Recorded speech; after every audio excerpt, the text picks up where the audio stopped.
looping back twice, but I guess we'll find out. will. I guess you'll tell me in the thing because it's been a minute. I have brain freeze. Post show podcast. Let me know how the audio is because I can't tell on my end, unfortunately, and I have to fix the title of the goddamn thing. Post show podcast talking ish. Post show Sounds good to me. podcast talking ish. Yeah, it's not looping back in this channel. Okay, so that's good. all right, that's fine. So yeah, let's keep it brief because you want to spread democracy. I want to spread democracy. Fall into a coma, and it was a pretty quick show. So we will kick things off. Is Bolek even here? I don't know. Whatever. He is now. I think he's having technical issues. Well, he can figure his life out. It's me. Yeah, I'm here. Okay, fantastic. Thank you for chiming in. That's good. That's good. Very good. Okay, so we have Alexander Bolek. We have Jim, aka Bash. We have Jake Allen and myself. Hello. Talking about the quick show. Audio levels should be fine. If they're not, let me know in the chat. Whoever's remaining. First things first, we have the opening. Oh well, actually, first things first. Shout out to Paul or Dan or whatever the hell for putting Ambition together. I did not do anything other than set up the YouTube nonsense and whatever. So shout out to him. Guy. He's like he did. What did he do wrong? He did something wrong. So I said, why are the files so big? He's like, you didn't even say thank you. I hope you slip on a patch of ice. Anyway, so thank you, Paul Pugh, everybody who participated. Thank you, Adam, for doing the commentary. Thank you, Jake, for stepping in to do main event commentaries. So now that that's out the way, the introduction, I liked it. Very good. I'm sure he worked on it. I don't know how long he worked on it, but you know him, he'll embellish. So we'll go around the room. We'll do Bolek, Jim, Jake, introduction, go. Okay, fuck it. Okay, go ahead, Bolek. Sorry. Go ahead. Yeah, it was a very nice video. I like it. Okay, Jim. I really like the theme. Obviously, the end game theme is really cool. You know, in terms of what happened and you know, just like overall, like the theme for like kind of the DNS piggyback theme. I really like that. The video was really sick with all the different effects and things that you saw over time. You know, so Pew did a really good job. I mean, hats off to Dan. Jake.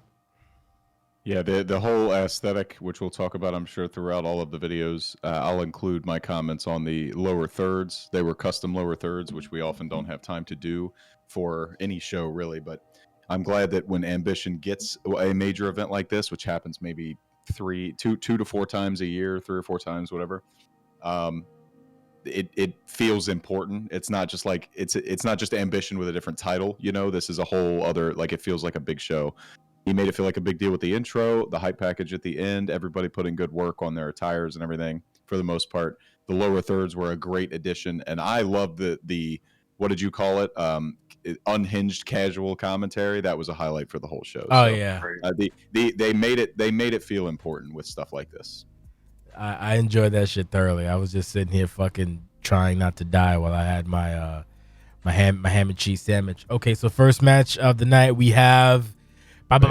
Yeah, we have. I'm sorry. What was it? It was Bay and Mad Dog. Yeah, Bay and Mad Dog. I like the opening. I don't, for some reason. What is it? Was it stop coming to work drunk or something like that? What was it Marissa saying? Right. Yep. Yeah. Marissa catches Mad Dog, and he's not drunk. He's hung over as fuck, but she is continuing to tell him to kick his alcohol habit because it's costing him his life, basically. So. I just like how she said, "Stop coming to work drunk." It just made me fucking laugh. She's just storming off. Yeah, just like ugh. Anyway, so what we'll do is, in the sense of brevity, instead of giving turns, we'll just do free form it. Whoever wants to jump in. Actually, we'll start with one person, and the next person could jump in. So we'll start with Jim. Go ahead. I thought, first of all, the segment was really good. You know, it kind of continues the whole theme of Mad Dog being a drunkard and it affecting his life, like we were talking about. The match itself, Mad Dog, in his drunken state, must not feel very much pain anymore because the amount of times he flew over the top rope was extraordinary. I don't know. I don't know if I've seen a match that somebody's done that many times this season. Now, he thoroughly whooped Bay's ass up and down and around the ring, outside of it, inside of it. It didn't matter where it was. He whooped him up pretty good. Bay tried to make a little bit of a comeback there. I do like, kind of the mannerisms that Bay has. He does seem to have a pretty good moveset, although in his losses you haven't really been able to see so much of it. But as Bay kind of evolves, I think that he's going to be a character, the dirty white boy, that's going to be one to be reckoned with, next season on Ambition as he continues his rookie journey, moving forward. Now, Mad Dog, I think that he's starting to gain his momentum back after his lost pursuit of Victor Carmine in the North American Championship, which, of course, Victor Carmine lost last night to Talos. We'll talk more about that later. But overall, I really enjoyed the match, and it was very one-sided. Whoever else wants to chime in, I'll go back to I like your format, Jay. Okay. Yeah, just go to Twins. All right. Jake, you're up. Yeah. I mentioned it on the long form words that I did for Turmoil 310 when I came back from vacation and all that stuff, that this new angle for Mad Dog is interesting. The fact that he's got this alliance to DNS while also dealing with it's you don't see in pro wrestling this kind of edgy, nuanced thing that he's doing right now with the struggle with alcoholism and like the inner conflict and everything. I got to tell you, as somebody who's literally going through that on a day-to-day basis, it's refreshing to see it, on the screen and presented in a fun, entertaining way. Marissa does a great job with adding levity to the situation without making it seem like a joke. You know what I mean? So I am also somebody who shows up drunk to work and likes to jump over the top rope for no reason. So I can relate to Mad Dog. I think he's my spirit animal right now, which helps because he's also a dog. Woof, woof. Let's go. Bully. Tell us how great it was. No, it was amazing. It was really, really good. Jesus. But yeah, storyline wise, I think Mad Dog is doing an incredible job, to be honest. He's adding more layers to his character, and I like it a lot. The thing with Marissa, I'm very interested in it to see what happens when the Iceman comes back. That's gonna be interesting, to be honest. And the match itself, yeah, it was a good match. But it was pretty much one-sided. It was Mad Dog just beating the shit out of Bay for like 10 minutes. So I'm happy for him. Match was great. No, one great. I'll break out because I only talked about the segment or whatever. But just a couple more comments on the match. I think Bay is really leaning heavily into the character portrayal in the matches, which is often good. But the reason this wasn't a good competitive match is because he went to that well a little bit too often, which is why Mad Dog had so many opportunities to dive at him. The end product was still very entertaining, but there has to be a turning point, I think, for Bay at some point to start adjusting the way that he behaves in the ring to make it you can't just keep living off of the gimmick the whole time. He's gonna have to adjust, and I know he will based on the handler. So it'll be interesting where that comes and how it comes.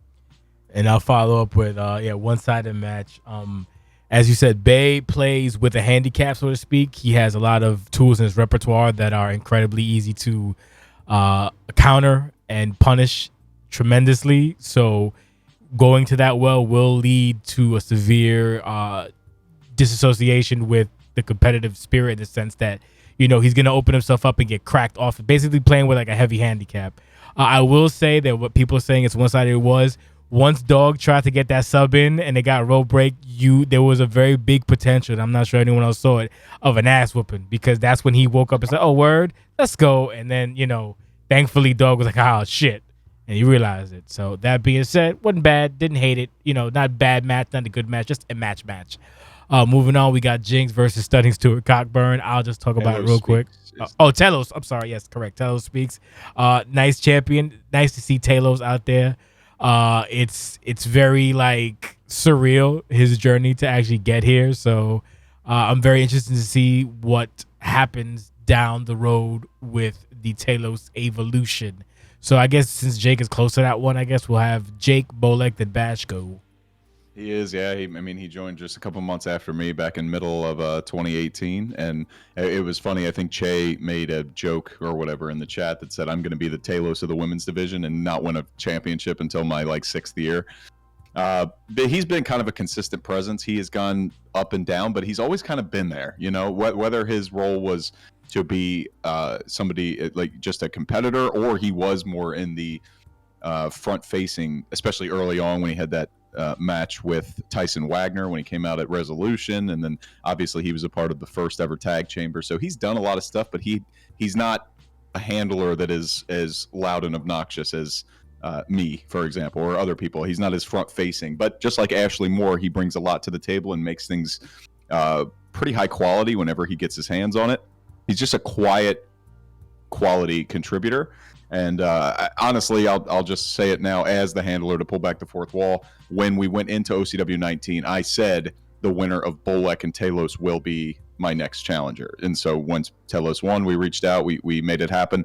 I like to have better TV programs and get some of these mid-card titles on TV instead of trying to jam everything in the pay-per-view. I think it makes it a little more balanced, spreads it out. It makes TV exciting too.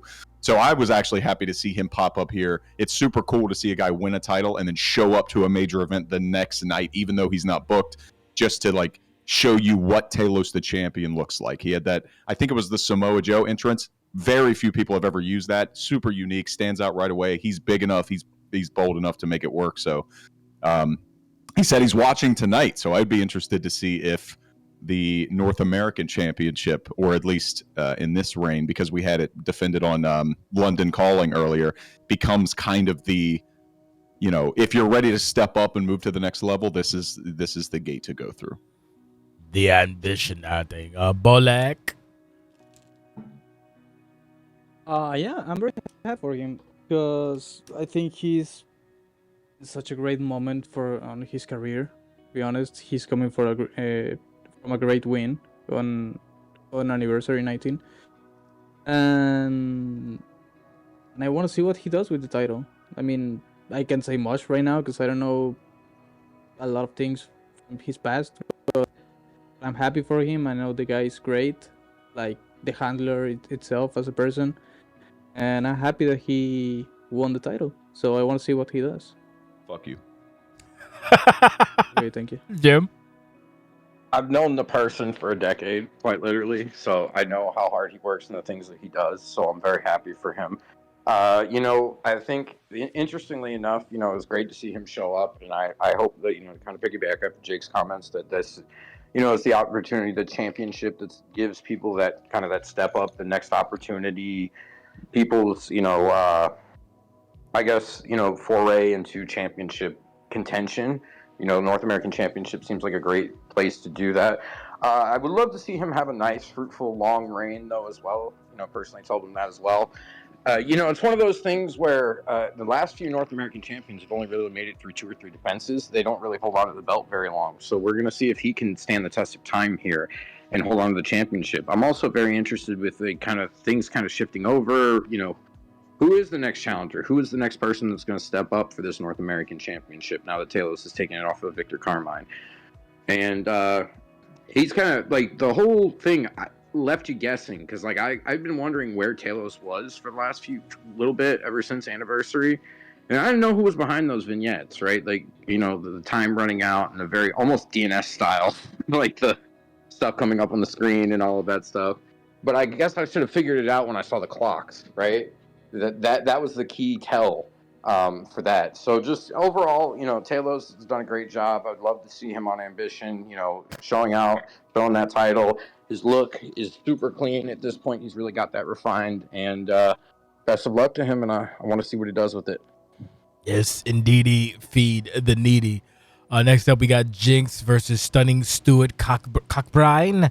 I mean, there's really not much to say other than commentary pretty much established the Cockbrin's legacy, I suppose, and Jinx whooped this man's ass. So we'll do Bolek, Jim, then Jake. Yeah, it was a Boreal, so I'm just gonna say I'm Hey, happy Boreal. for Jinx because he could be strong, and I feel like he's been adapting, I'm gonna say, his playstyle to more of an OCW style more than a quick play style. Yes. Like I feel he had when he first joined. I mean, I was his first opponent, so I've seen that grown, and I'm very happy for him, and I hope it's Scotty X on Deadly Grounds. Oh yeah, that'll be something. Next up, All right.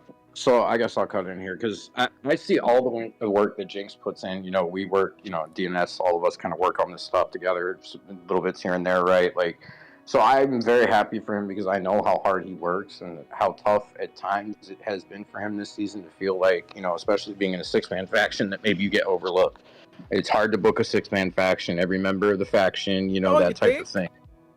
Yeah, well, you know what? It's all right. It's all right. We've grown together, which is thriving, man. better.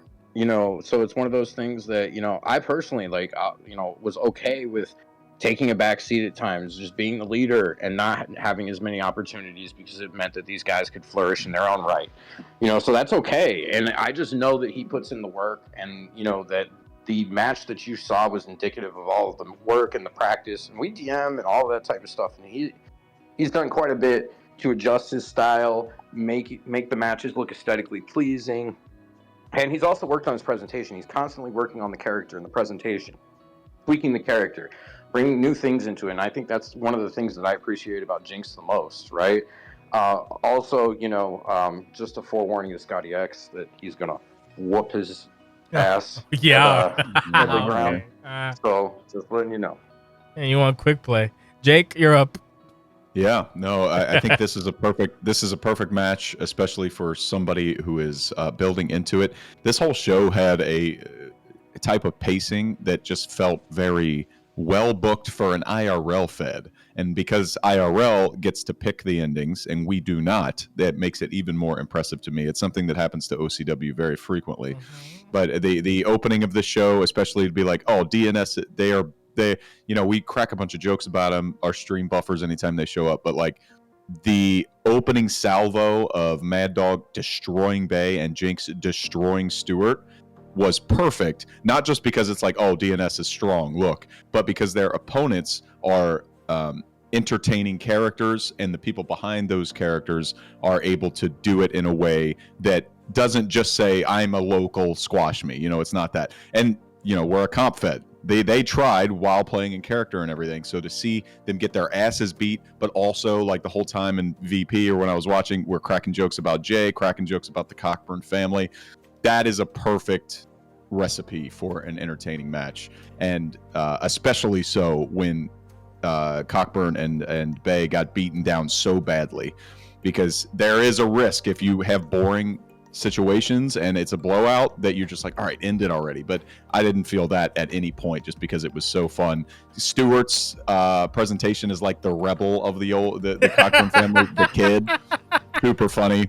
Got put down anyway. I mentioned it earlier that this felt like NWO, WCW sold out in the fact that it was DNS, the whole branding and everything. So I thought it was a perfect setup, especially leaning into the main event, that Jinx and Mad Dog really asserted their dominance. And I echo everything Jim said about DNS. All those guys put in huge work. You can already tell they're doing individual things separately. Mad Dog is challenged for a title. They were in the tag title picture. Bash has had his own things, and we'll talk about the build with the lobby later. So I think they're running it great right now. There's a lot of exit strategies available for anybody who wants it, but there's still legs with Darknet Society, so I don't want to start foreboding a breakup just yet. I mean, don't put those bad vibes out there. It's working thus far. Next up, I do believe we have the women's 4-way match, correct? Correct, yes. So, few things. Number 1, longer match. Number 2, incredibly fucking entertaining. And number 3, I think I missed the ending. I don't know why. I don't know how I missed it, but I did. I know Bobby won, but I guess what, Flojo fucked, whatever. We'll discuss it, but no. At first I thought this might have been my match of the night, but I think the Sheldon Boulay might be my match of the night. Not sure. Maybe even the main event. I'm whatever, but I have a fever. Leave me alone. So we'll do Bolek, Jake, then Bash.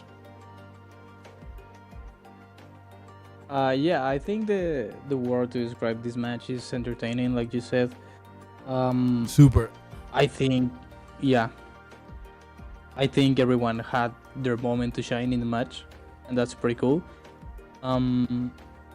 I don't know if there was a particular standout in the match. I think they all worked great. Maybe Joanna for me at some point, the best of the match, maybe towards the end. And surprisingly, Bobby got the win. I think she was the least expected to win in 0%. terms of 2 points for me. so so it was a nice surprise, I'm gonna say. Yeah, it was a very entertaining match. I really liked it. Dick. Yeah, this is very TNA booking to me, which is He said not I got an- NXT this is Black and not- Gold. Well, that could work too, but Yeah. it's not an insult at all I because know, I I love know. TNA. But this is like perfect. This is what I was talking about with the pacing, how it all flowed naturally, and like you get through the DNS opening portion, and you're like, man, those are some bad motherfuckers, and then you go into what I think if you can't have like a chaotic tag match, then this is the perfect one. Like here are 4 of the women's division's like stalwarts, even if they're. Belle was recently number 1 contender. Joanna is currently number 1 contender. FloJo will be wrestling for the championship at Resolution 18. She's already called her shot. Bobby doesn't get that much shine, so she's a nice like person to slot in there. It's just a showcase. It feels like an X Division match, and the action followed suit as well. You had your powerhouse in Joanna, and she's also kind of the shitty, spooky heel, so she spent a lot of time on the outside. But importantly, in my opinion, not too much that it started to like lend me into that gray area where I'm like, okay, this person's being thirsty or whatever. Anytime I can stay focused on the characters in the match, it's better. Anytime that it takes me out of it and I start thinking about the person behind the controller, then that kind of takes me out of it. That didn't happen here. Everybody played their role perfectly. I thought FloJo, and maybe I'm just being influenced by her recent behavior as a character, working with Jordana Caesar and being a lot more babyfacious than we're used to with FloJo. So she's getting towards more of that persona that we saw when she was the world champion, and so it makes sense that she's trying to get back to that before the Resolution cash-in match in order to kind of establish herself. That it was almost like if anybody is watching WWE currently, it felt very Bayley-esque, where she's like doing too much, like she's getting people on her side, but she goes a little bit too far, and that ends up what's costing her the match. It was very funny that Dan mentioned the FloJo has everybody else's finisher in her moveset, and like, well, if you can't hit your own best shot, hit everybody else's best shot. And then the finish of the match was Bobby hitting a rolling flow on her. It's like you can't write it better than that. So Bobby, I was shocked to pick up a win there, especially given the other 3 involved. And then for the ending, I mean, we saw what happened last night. The match was made official. We have Joanna, Cheyenne, and Deborah Soto for on Deadly Ground on March 16th. So Joanna was clearly not happy. She didn't take the fall, but she didn't get the win. And like Dan said, they all get a chance to pose. And now for a commercial. Jim, you're not? Yeah, Jim's up. Yep. So the first thing I noticed was Joanna, being the heel, immediately rolled out of the ring to do heel work, which was I appreciated because the rest of them are very much baby faces, right? Maybe FloJo with a little bit more of a spicy baby face at times, trying to change her ways, but the work kind of fit for me with what they did. They all had different points in the match where I felt like they dominated. Those spears that FloJo was throwing out left and right were pretty nice. But I will say that there was a point in the match where Joanna had like a perfect finish. If it had ended there, it would have been just as good, right? When she hit the double finishers, and I think Belle came in and just at the last second and broke up the pin count. There's a lot of those. Very good stuff. Yeah, it was really good stuff. I mean, it's one of the things I hate about a match, whether it's in OCW or in real life with any promotion, is when it's predictable. It's just predictable. If it's a squash match or it's something like that, that's different. But like this was exciting. Like I never knew when this thing was going to end, and that's part of what can make a really good 4-way. Sometimes it can drag on too long, but I didn't think that was the case in this match. I thought it was exciting from start to finish. And now to address the end, Joanna was obviously very upset, and then of course we get a royalty appearance from D++. I like that nickname, by the way. A little bit of homage to the technology, right? And Deborah Soto shows up, and then Cheyenne shows up, and then everybody kind of does their posing and stare off, which is a great little setup. I'm interested to see what they're going to do next week, and lead up to On Deadly Grounds. But, I think this is probably the first time, Deborah's in a little bit of a situation where if she doesn't get pinned, she could still lose her championship. I think all her other defenses have been one-on-one. So this adds another level of complexity that we've never seen in her current championship reign. And she's been a dominant champion since Jazz McAfee vacated the title and she won it in the tournament. So very excited to see that. I've got that penciled in as one of my most exciting matches for On Deadly Ground, and I want to see it. I'm ready for it. D double plus. Okay, moving on. I do believe we have Devon Flash. Devon Flash versus Jordan Trance. I enjoyed this match. Fucking pew glazing Devin and Bell in the previous matches. You can tell who his favorites are. But yeah, it was funny. Jordan, John didn't show up with Jordan. Came out at the end. He really is. What is it? It was all three of the babyface were in the ring, and then the heels and fucking Carter on the outside. I don't know, man. But match itself, very, very good, entertaining, very back and forth. Devin pulled ahead towards the end. A lot of nice little combinations. Again, fucking a solid Saturday event. So we'll do, in this case, Bash, Bolek, and then Jake. All right, so I really enjoyed this match. I thought these guys had a back and forth match when a lot of the other singles matches that we had discussed had really been a lot more one-sided. So I enjoyed the competitiveness of this match. Jordan Trance had a couple of, like, the roll back into the front roll was amazing. Like, I loved that. That looked very, like, set up spot type thing. So it looked very natural, and then obviously Flash got him. But I love little things like that that make me feel like I'm watching a real wrestling match 100%. You know what I mean? Like, so that was really awesome. Devin Flash is just amazing, man. I got to tell you, like, he's done work. Talk about another person that's put in character development and has switched their style quite a bit from, quick play and, I wouldn't call him cheesy or anything like that, but maybe there's a little bit of thirst at the beginning of the year, but he's turned it on and he looks great. His matches all look great. I mean, even going back to his match with Samson that he had recently as well, like, he really has developed this character. And I've always loved Jordan Trance's gear, by the way. I love the, like, Rise Against logo, like, rip-off that they've got on their gear and stuff like that. That they've made their own. Future Idiots always have good stuff. John not coming down to the ring was confusing at first. I guess we kind of figured out in the end why that happened. And this whole, like, I'll call it a menage a trois between the tag teams, right?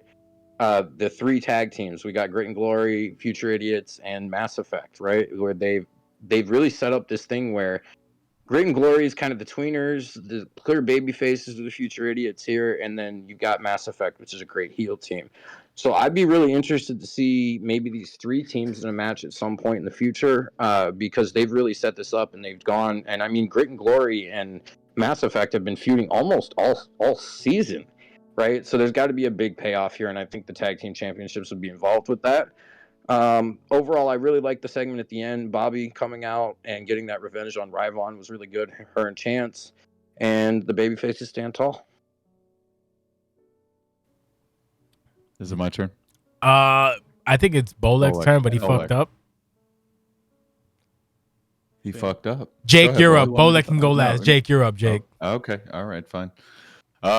Yeah, this is probably my match of the night, tied with the main event. If I had to pick one that was not the star-studded event that the main event was, this would be mine. A lot of just smooth spots. I have to point out the one where Jamie, being Jamie, always finds a way to use a otherwise controversial-esque mechanic in order to make something fun happen. That combat roll away and then immediately triggering his rolling offensive move, which got cut off, whether he hit it or not, would have looked awesome. So it's the little things like that that make it stand out. Pretty much everything else Jim said, I agree with.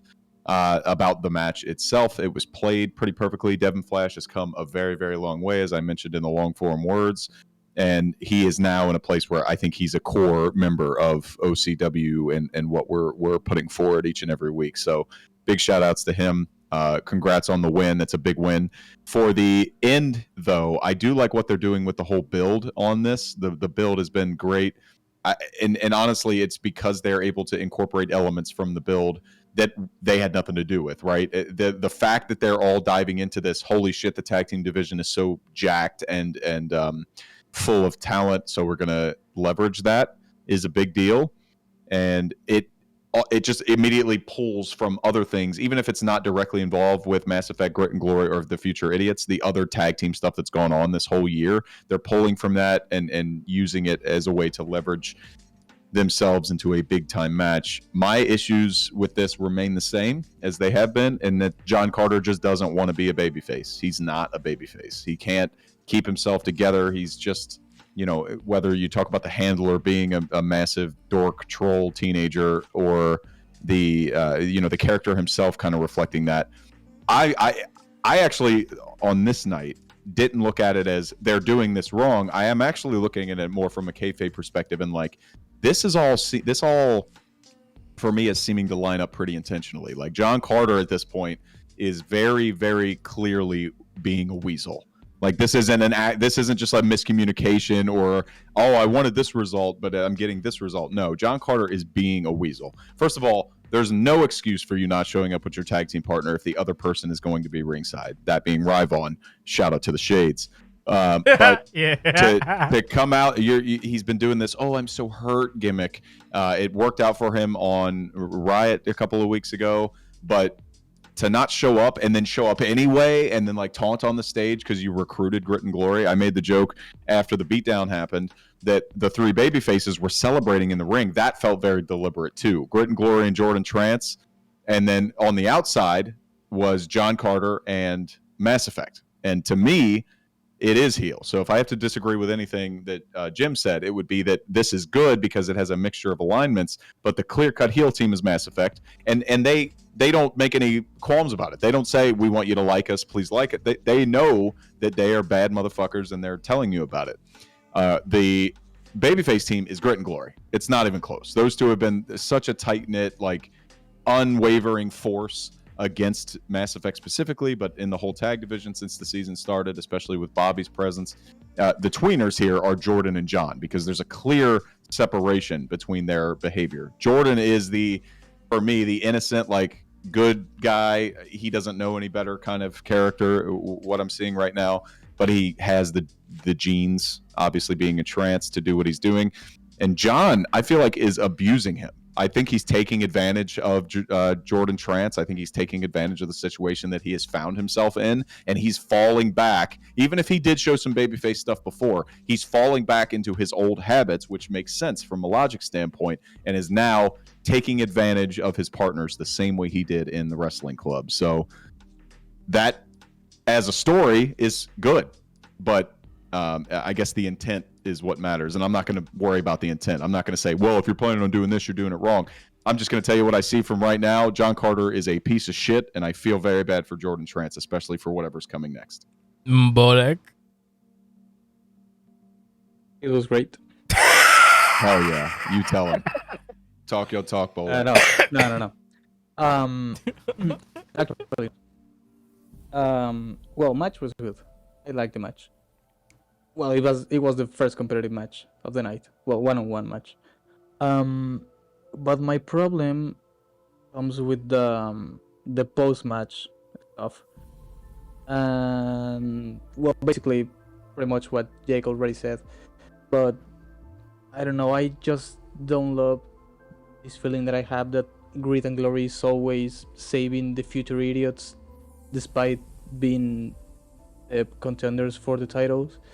And John acting heelish, but he's not heel. But like, I'm kind of confused right now, to be honest. So I'm not in love with this story right now. But we'll see what happens. Wow, look at that. Fucking Devin made a great point in the chat that I want to point out, that this is why I'm kind of feeling that it's fishy or intentional, or like, whether it's intentional or not, it can still be compelling. So you can assume John's an idiot and doesn't know how to be a babyface, still compelling. You can understand that John is not an idiot, because I don't think he is, and is leaning into the natural direction, the organic direction that this whole thing has gone. But anyway, Devin mentioned that Jordan Trance got not only ambushed after the match, but double chokeslam before John ever bothered to show up. So it's that kind of thing where it's like, well, really, like you could have showed up a little earlier. So I like the nuance to that. Well, both. But it is strange to hear Bolek. It is strange to hear Bolek not. I like it. Like something. I like it. But last thing about the Devin glazing before we move on. Yes, this is someone who I was a little afraid of going into the Riverse and becoming a tag guy and being left on the sidelines, but he's actually doing his own thing with Ryvon, and they've made Mass Effect work, so it'll be interesting to see. I'm actually I wouldn't be opposed to a tag run by those two. That'll be good, and then eventually Devin can break off and be a Sango star because he came from dog shit. So it's nice to see that he's acclimated to the non-dog shit way of OCW rather swimmingly. He's thriving, and it's nice to see. As a matter of fact, all of the rookies this entire season have been thriving, and it's nice to see. This is like probably one of the strongest rookie classes we've had in a in about maybe the last 5 to 10 years. A very, like, you remember Emp had a class and it was just her, and then there was one class where it was like you, Russ, and a couple others. I think Valk and like Jest or whatever. Me, Russ, Valk, Jest, yeah. Yeah, you know, you had a strong class, but this entire class, like potential class of people, is fucking solid as a rock. Like even doing the discussion on potential promotions, it's like like not everyone's gonna make the promotion, obviously, but like it's like, oh shit, who do you go? It's not like last year where it was like, and we had like two which probably shouldn't have been, and even the rookie of the year. Well, I was discussing rookie of the year, and it's like, who the fuck do you even pick for that?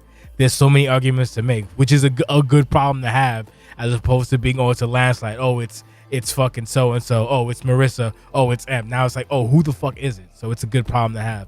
That being said, as my fucking fever increases, we have, I think, probably my match of the night. I'm not gonna say maybe. This was good. Paul Boulay, Sheldon Tremblay will do Bolek, Bashed, and Jake. I'll say the thing. There's certain handlers that I always say I can kind of trust to have a good match, usually with 90% of the roster, and Sheldon is one of those people I consider, and so is Boulay. Definitely Boulay. The choice, the little thing that the handler does or the Boulay does was great. Yesterday, nice attire. Today, same attire, but with the t-shirt, the Sanctum as a rib or whatever the fuck, which is great. And then what is it? What is it? Your tag team died, lol. Your team's dead, lol. Like, just dumb shit like that is just perfect. Match was really good. Very, very wrestlery. Everyone, I thought fucking Boulay had the top rope drawn, but apparently not at the last minute. I guess whatever mechanic ran out and nice counter. I think that could have been like a potential like finish if that happened, but one finitum and finiti, it's done. But no, good fucking match.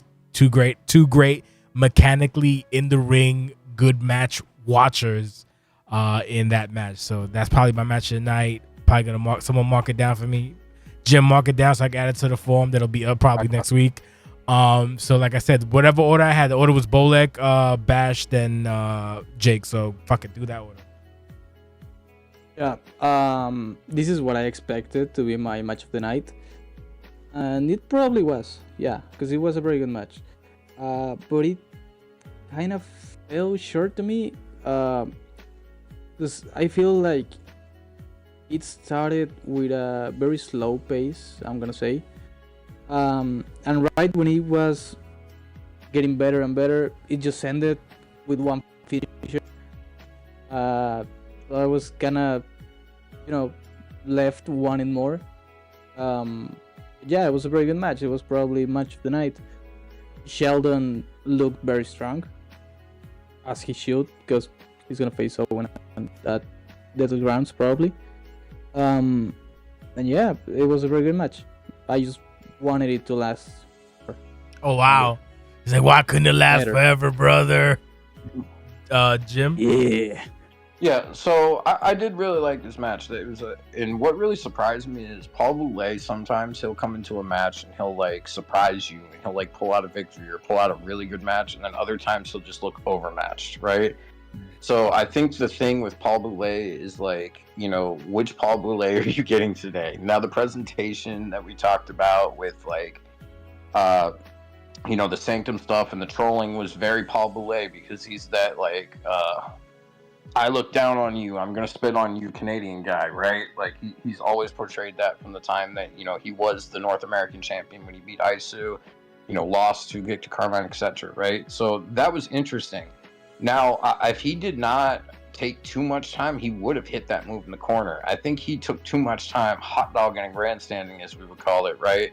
And he didn't hit the move in the corner, which opened it up for Sheldon. It kind of surprised me. Sheldon, especially with like his Resolution, main event that he was in and what he did with Russ Cole, that he had quite as much trouble as he did with Paul Boulet. But I guess any given night that you get in a ring, anything can happen, right? So trajectory moving forward, I'm very interested to see what Sheldon and Owen do at Deadly Ground, and where Paul Boulet goes from here. By the way, his threads are absolutely amazing. Like, compared to his other gear, it was good. Don't get me wrong, but this gear is top tier, right? Like, and Sheldon always has really good gear. I know he's getting some help with that, he said, but like, the gear was on point with both of them. I really loved the presentation. In terms of the aesthetics, and just it was a really good match too. Very competitive, which, like I said, kind of surprised me. I kind of expected Sheldon to walk over Boulet a little bit more than he did. So good showing from both guys, and should be some great momentum moving forward for them. Jig. Yeah, I think what Bolek said is probably the only reason I wouldn't pick this as my match of the night. It's an incredible match, and probably one that I would pick for, back in the day, the handbook had that example video of, this is an OCW match that follows all the rules, that has no bullshit gray area ethics, and includes a bunch of character work. This is what you should try and model yourself after if you're a rookie joining OCW. Nobody should be surprised based on the two people that are involved here. If you're coming in with no knowledge of FPR and just are a wrestling fan, there is no doubt about who is the babyface, who is the heel, how they're doing things. You can tell immediately that Paul Boulet is going for the legs. Shout out to the commentary for spotlighting his particular offensive preference. In that case, a lot of good spots that happened between them. There was that very smooth section towards the end that Bolek mentioned, that corner move, or that Jim mentioned, that corner move.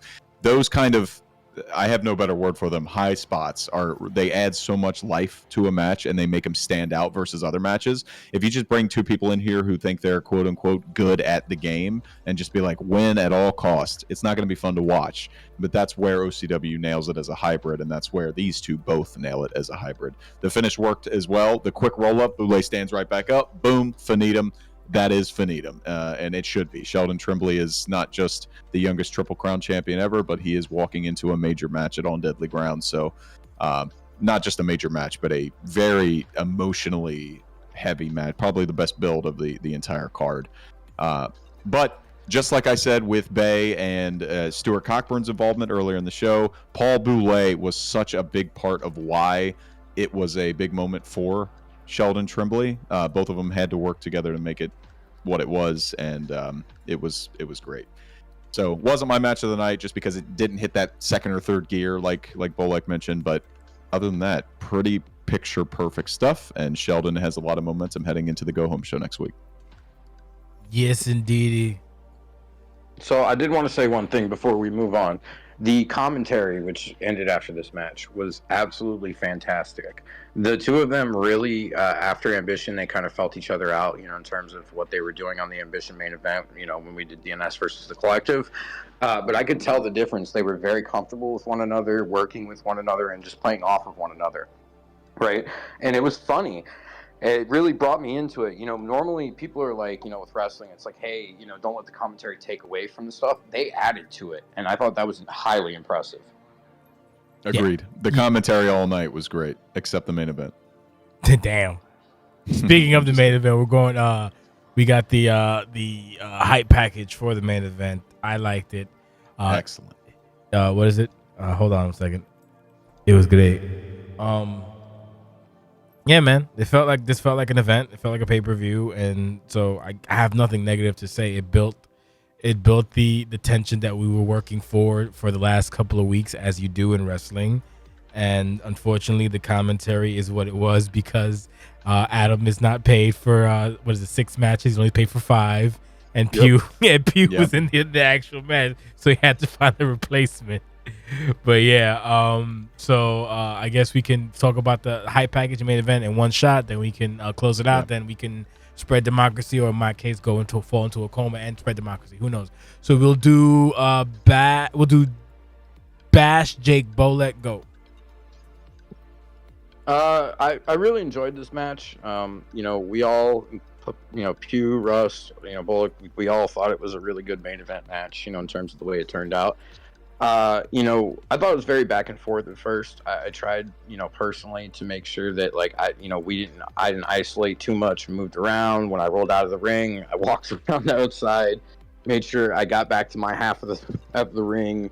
Those types of things that were important. Bullock is like a house of fire. He goes out and he's a million miles a minute, whereas Bash is definitely more of a, I want to slow things down. I want to isolate limbs, kind of almost like Paul Boulay in a sense, because we're both big guys, right? So we kind of have a contrast of styles, in that respect. The one thing I will tell you is when I tagged out after I hit Q with the suplex.exe, I had all intention in the world of coming back in the match at some point, and that just didn't happen. So, because Russ Cole, like you said, showed up and went God mode and just absolutely crushed my buddy here, which happens, But, look, Bullock also doesn't have very much experience in tag team matches, honestly. Like, we were talking about stuff, just trying to keep, strategy, whereas I've spent the majority of the season in handicap / tag team matches for the most part, so I have a good feel of how to work these, you know what I mean? So overall, I thought we had a great match. It sucks that we lost, but they were great opponents. They've been great to work with. Pew did the hype package. It was absolutely amazing on top of all the other work he did. I put together the match, but they were so much fun to work with. They've been great pros in terms of, showing us, what OCW is like, that type of thing, and like how to work with good people, because I'll be honest with you, not everyone I've worked with here, and most of them aren't around anymore, were great to work with, right? Or led me in the right direction. So this is a great example. Also, Hugh, Dan, great guy, not the boogeyman. I know that he has this reputation. I have nothing but good things to say about him. You know what I mean? Outside of kayfabe, of course. Inside of kayfabe, I'm gonna bury Paul Pugh on Riot. Well, you hit him with a fucking shovel, Jake. Yeah, I think this is a great example of how a solid build can elevate your match, because if all of these were heatless, whatever built matches, then I would probably pick a different match of the night. But I have to combine this with the other one that I mentioned, Jordan versus Devin, because of the builds that are there within. There are stories backing the reason for these two people to be fighting, or in this case, these four people. This tag match worked very well from, I think, any sense. Before I get there, though, yeah, the hype package was great. I could see that it followed a similar foundation to the Total Ambition in-games intro at the beginning. Not a bad thing at all. Spotlighted everybody, kept things clean, kept things quick. Only 1 minute and 5 seconds. I sometimes can get out of hand with my own hype packages and let them go 2.5, 3 minutes because, a cinema. But this is just boom, boom, boom. You know what you need to know. This is for the casual viewer. You know what you need to know, and here comes the match. The match itself was great in the sense, like I said, it's universal because it played itself into multiple parts. Jim kind of alluded to it at the beginning. It was a whole different ball game than by the end. I think there were 3 stages to this. The beginning, which was kind of back and forth. The middle, which saw some DNS stuff, especially after Bash hit the suplex.exe, which shocked the hell out of me. I did not anticipate Bash hitting the finisher on Pew. Big kick out. The pedigree from Bolek was a huge pop as well. He kicked out at 1. And then the third stage was Rust VP. And there's a reason he has that moniker. When he gets tagged in and he's tired of dealing with the bullshit, he's going to let you know about it. The inexperience being in tag matches for Bolek, it shined through here, though I think it plays well into the story that's being told. The clear methodical approach, analytical approach from Bash versus the rabid chihuahua approach from Alexander Bolek. It worked for him for a while, but it did not work all the time. I like to see a lot of tags and tag matches, strategic ones sometimes, but it doesn't have to be, oh, I'm red now, I'm gonna tag out. I just want to see tag, quick tags. Let's keep the action moving here. Both teams tried some tag team moves. We got the DNS Doomsday Device in the corner, which was a nice pop. But because of the way that they built this, I was gone for the week that Bash actually attacked Paul Pugh, but I watched it obviously when I came back, and that led to all the other stuff. The shovel from last night was fresh on my mind, of course, but they did a great job to build up to this point, and that's why it was the main event, and that's why it was my main event. The ending being as abrupt as it was, like once you get locked in the cage that is Russ VP, you don't have much places to go. All I'll add to that is fucking shot of the night was Bolek hitting the fucking pedigree. I could only imagine if there was a voice chat. You fucking pig! You said something afterward. Oh, you said something afterward. You fucking pig! Yeah. I'll fucking Oh, he was less than enthused about that spot. that's what I like. But yes, fucking what's his face? Russ cutting off the ring and what you call it? Russ cutting off the ring and then fucking going to town on Bolek was Chef's kiss. Decided the match was yeah, over. When yeah, no, yeah. Russ said, "Okay, the time for play is over." And then fucking Bolek was like, I still got a little left in the tank. He kept trying and trying, and he kicked out once, he kicked out twice, and then Carcosa, he ain't got nothing left, brother. He ain't got nothing left. He's dead. He's fucking dead. Yeah. I could honestly see like I would honestly book like maybe a Bolek versus Pew for fucking ODG or something. I don't fucking know. Anyway, I think that about covered it. Oh yeah, like you said with the commentary. I haven't. Oh, you didn't speak. I'm sorry, Bolek. Go said ahead. anything about Say your piece, Nope. sir. I apologize. So that's gonna be it for us. Fucking Yeah, we're out of here. Get fucked, nerd. I already was fucked, so well.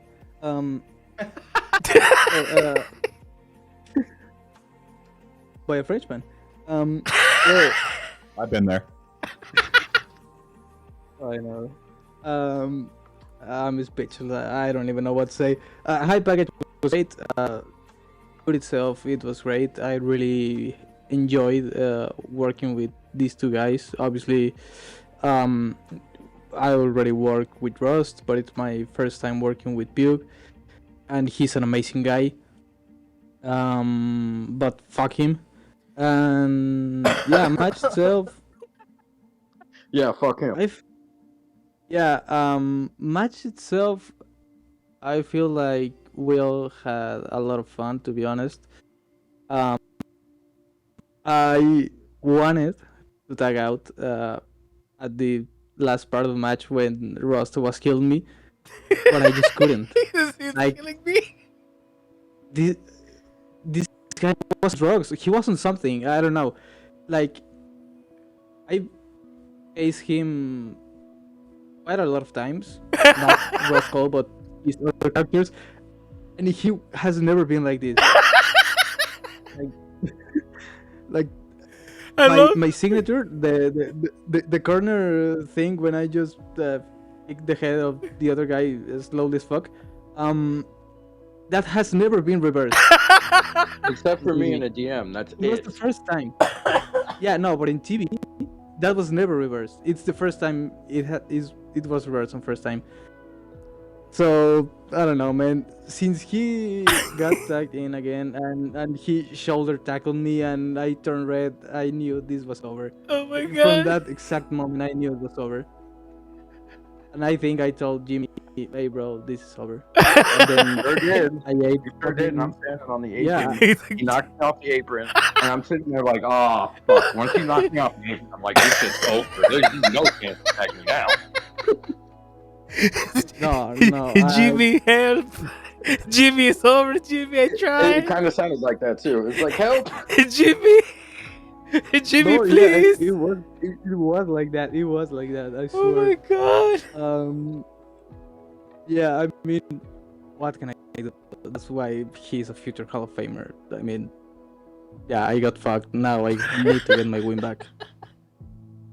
They're from London. He's from France. They pulled down Bullock's underpants. You know, it's the. I'll just end with this. Like that's when you're in with a high caliber player level in OCW. Like that's what that's like. A high caliber handler. This is fucked. Jimmy help. Jimmy help. Oh Yeah, no. I mean, it's something to aspire to, isn't it? Like, Yeah. the way he does it, because he does it cleanly, and it's great to watch. Jake too. does it So, too like, on occasion. I know. Well, I mean, it was much more inexperienced in the match that I faced Quartz, for example. But wrestling Quartz, he saved Deaver's ass because he wasn't doing it. So the whole entire thing there was like, getting to wrestle these people and rub shoulders with them, is nice. Just to kind of see where you stack up, right, and the things that you need to aspire to. So overall, really enjoyed that. Good It's a learning collaborative lessons. environment too. So It is. even if you're looking to stack up, this is where I usually look for the most success in terms of like future prospects. Is if people are willing to dive right in and work with people. It doesn't matter if it's a great experience for you or it's like, oh, this is a dream. That doesn't matter. It's a collaborative place. It's a collaborative environment. You can't survive without it. So that's what's happened with DNS and Bolek and everybody right away dove in. Hey, let's do this, let's do that. And they've been involved with the whole universe. It hasn't been a self-contained bubble that they have been in. Hence the reason that they have put themselves on enough to get the attention of the lobby, and why Pew and Rust, I'm sure, had no problem reaching out to them, or if it went the other way, why they had no hesitation about accepting. Yeah, exactly. So when you put yourself out there and you show that you're willing to work with other people and not just live in your own bubble, you're going to get a lot more opportunities. Or also not be a hunk of shit. That also helps too. Yeah, So. makes you better. Yeah, absolutely, no question about it. I always have the motto: if I don't win many matches, but at least I try to make them look presentable. Yeah, like literally the theme for this evening is like everybody showed growth. Everybody who came in potentially, like whether it's Mad Dog, Jinx, Devin, etc. They had like a certain style when they started, and now a few months later, you're like, oh hey, let's work with that guy. Oh, hey, because they do what they're supposed to do, and it's aesthetically pleasing, baby. So that being said, shout out to once again Pew and Adam Simpson for the commentary, which is I thoroughly enjoyed it. It's way different than what me and Jake do, but it was all every other minute I was fucking crying. So it was just very, very, very a rapier wit, if you will, and still kept like it wasn't them putting themselves over so much as it was just them reacting to what's happening. So I enjoyed it thoroughly. So that being said, we can do closing thoughts and we get the fuck out of here because we're about to hit an hour. So let's try to finish this within the next 3 minutes. Closing thoughts. Anybody have a closing thought? Anything? Yes, I have closing thoughts. You make it quick. I'll just say I'll make it very quick. Great show. I'm glad that one of the most fun parts of Ambition when I have the time to view them is that they are succinct. They don't overstay their welcome. They give you the action and they get out of there. We were here for maybe an hour and a half. Yep. And the podcast is going to be less than that, so I'm happy about that. Bolek, anything? It was great. Good job. Appreciate it, Bolek. Jim, go ahead. Go ahead, Bolek. No. He was great. That's all he had to say. I'm doing his gimmick for him because that's what it was. Jim, you're up. Go ahead. All right.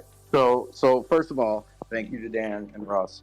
This was a great time. Probably one of the best feuds that I've had in terms of even with a shorter build. The event was great. Thanks to Dan for all the work.